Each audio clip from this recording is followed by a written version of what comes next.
الله رب العالمين والصلاة والسلام على سيدنا محمد وعلى آله وصحبه أجمعين. قال النبي صلى الله عليه وسلم: من وسع على عياله في النفقة يوم عاشوراء وسع الله عليه على سائر سنته أو كما قال عليه الصلاة والتسليم. அன்பார்ந்த அல்லாஹ்வின் நல்லடியார்களே,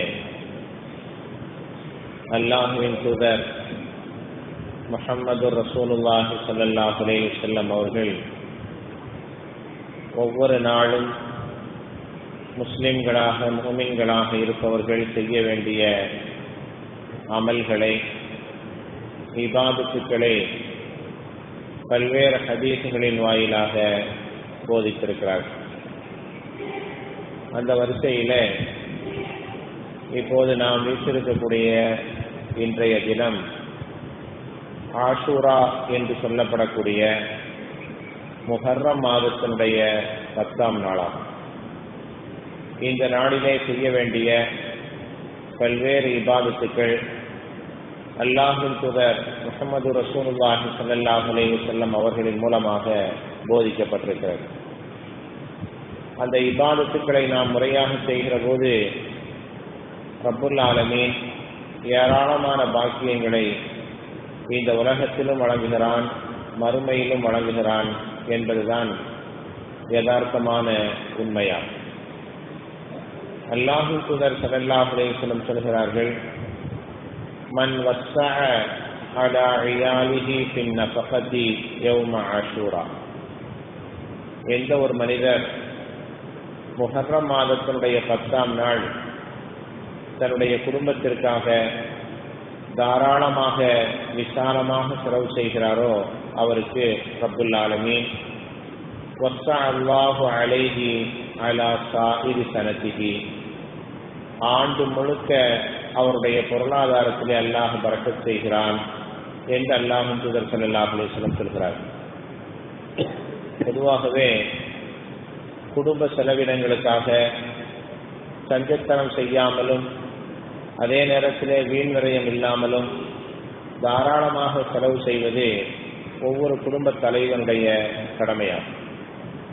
எல்லா நாட்களுக்கும் அது பொருந்தக்கூடிய ஒன்றாக இருந்தாலும் இந்த முஹர்ரம் மாதத்தினுடைய 10ஆம் நாளிலே விசேஷமாக நம்முடைய குடும்பத்திற்கு விசாலமாக செலவு செய்ய வேண்டும் என்பது நபியினுடைய கட்டளையாகும். சாப்பிடக்கூடிய பொருட்களாக இருக்கட்டும், அல்லது ஏதேனும் ஆடைகள் வாங்குகிற ஒரு நிலையாக இருக்கட்டும், அல்லது தங்கம், பவுன் போன்று ஏதேனும் பொருட்கள் நிரந்தரமாக பயன்படுத்தக்கூடிய பொருட்கள் வாங்கக்கூடிய சூழ்நிலையாக இருக்கட்டும், அல்லது நம்முடைய குடும்பத்தினருக்காக ஏற்கனவே நம்முடைய மூதாதையர்களில் இறந்து போனவர்களுக்காக நினைத்து சதகா செய்யக்கூடிய தான தர்மங்களாக இருக்கட்டும், ஏதோ ஒரு வகையில இந்த தினத்தில தாராளமாக செலவு செய்யக்கூடிய ஒரு சூழ்நிலையை நாம் உருவாக்கி கொண்டால் ரப்புல் ஆலமீன் அதற்கு தரக்கூடிய மிக முக்கியமான பலன் என்னவென்று சொன்னால், ஆண்டு முழுக்க பொருளாதார நெருக்கடி இல்லாமல் விசாலமாக செலவு செய்யக்கூடிய பொருளாதார முன்னேற்றத்தை தருகிறான் என்று அல்லாஹ்வின் தூதர் ஸல்லல்லாஹு அலைஹி வஸல்லம் சொல்கிறார். அதே போன்று இன்றைய தினத்திலே நோன்பு நோற்பது சுன்னத்தாக ஆக்கப்பட்டிருக்கிறது. நோன்பு பிடித்திருக்க வேண்டும். நோன்பு இன்று பிடித்திருந்தால் நாளை ஒரு நாளும் சேர்த்து நோன்பு வைத்துக் கொள்ள வேண்டும். நேற்று நோன்பு வைக்காதவர்களாக இருந்தால் பிறை 10ஆம் நாளும் அதே போன்று 11ஆம் நாளும் சேர்த்து நோன்பு வைத்துக் கொள்ள வேண்டும் என்பது அல்லாஹ்வின் தூதர் ஸல்லல்லாஹு அலைஹி வஸல்லம் அவர்கள் காட்டி தந்த வழிமுறையாகும். ஒரு சிலர் தெரியாமல் தவறாமல் இப்படி ஒரு விஷயத்தை வழங்கி வைத்திருக்கிறார்கள். பிறை 9, 10 ஆகிய 2 நாட்கள் மாத்திரமே நோன்பு வைக்க வேண்டும், அதை விட்டுவிட்டால் நாம் நோன்பு வைப்பதற்குண்டான வாய்ப்பு இல்லை என்று விளங்கி வைத்திருக்கிறார்கள். அது தவறான எண்ணமாகும்.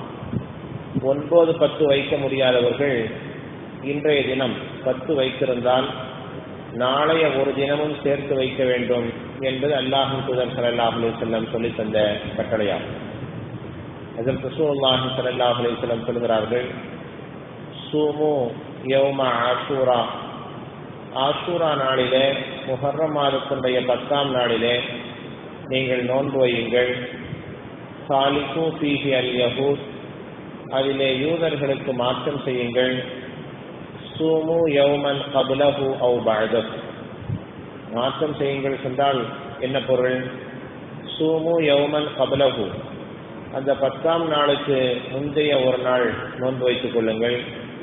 அவ் பஅதஹு, அல்லது 10ஆம் நாளுக்கு பிறகு 11ஆம் நாள் ஒரு நாள் சேர்த்து நோன்பு வைத்துக் கொள்ளுங்கள் என்று அல்லாஹ்வின் தூதர் ஸல்லல்லாஹு அலைஹி வஸல்லம் சொல்கிறார்கள். பிறை 9, 10 அல்லது 10, 11 மொத்தம் 2 நோன்புகள் வைக்க வேண்டும். இதுபோன்று நாம் நோன்பு வைத்தால் ரப்புல் ஆலமீன் ஆண்டு முழுக்க செய்த பாவங்களிலிருந்து மன்னிப்பை தருகிறான் என்று அல்லாஹ்வின் தூதர் ஸல்லல்லாஹு அலைஹி வஸல்லம் சொல்கிறார். சியாமு ஆஷூரா அஹ்தஸிபு அலல்லாஹி அன் யுகஃபிர ஸனத அல்லதி பஅதஹு என்பது அல்லாஹ்வுடைய தூதரின் வாக்காகும். எந்த ஒரு மனிதர் இன்றைய தினத்திலே நோன்பு வைத்திருக்கிறாரோ, முஹர்ரம் மாதத்தினுடைய 10ஆம் நாள் நோன்பு வைத்திருக்கிறாரோ, அவருக்கு அல்லாஹ் வழங்கக்கூடிய மிகப்பெரிய பாக்கியம் என்னவென்று சொன்னால், அன் யுகஃபிர ஸனத அல்லதி கப்லஹு, முந்தைய ஒரு ஆண்டினுடைய பாவத்தை ரப்புல் ஆலமீன் மன்னிக்கிறான், அந்த பாவத்திற்கு பரிகாரமாக இந்த நோன்பை ஆக்குகிறான் என்று அல்லாஹ்வின் தூதர் ஸல்லல்லாஹு அலைஹி வஸல்லம் சொல்லித் தந்திருக்கிறார். ஆக மொத்தத்திலே யௌமே ஆஷூரா என்று சொல்லப்படக்கூடிய முஹர்ரம் மாதத்தினுடைய 10ஆம் நாளிலே நோன்பு வைப்பதைப் போல, சந்தோஷமாக மகிழ்ச்சியாக இருப்பதைப் போல, அதே போன்று நம்முடைய குடும்பத்தினருக்கு தாராளமாக செலவு செய்வதைப் போல, அல்லாஹுக்கு நன்றி செலுத்தக்கூடிய அடியார்களாக ஏராளமான இபாதத்துக்கள், குர்ஆன் ஓதுதல், விக்ர் செய்தல் போன்ற நற்காரியங்களில் ஈடுபடுவதைப் போல இன்ன பிற இபாதத்துக்களையும் அல்லாஹ்வின் தூதர் ஸல்லல்லாஹு அலைஹி வஸல்லம் போதித்திருக்கிறார்கள்.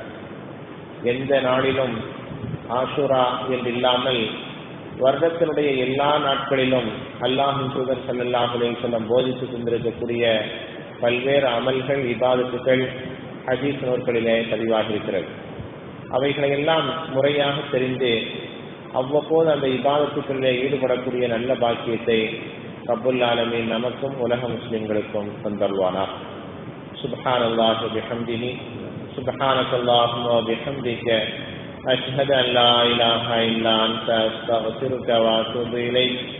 சுப்ஹான ரப்பிக ரப்பில் இஸ்ஸத்தி அம்மா யசிஃபூன், வ ஸலாமுன் அலல் முர்ஸலீன், வல்ஹம்துலில்லாஹி ரப்பில்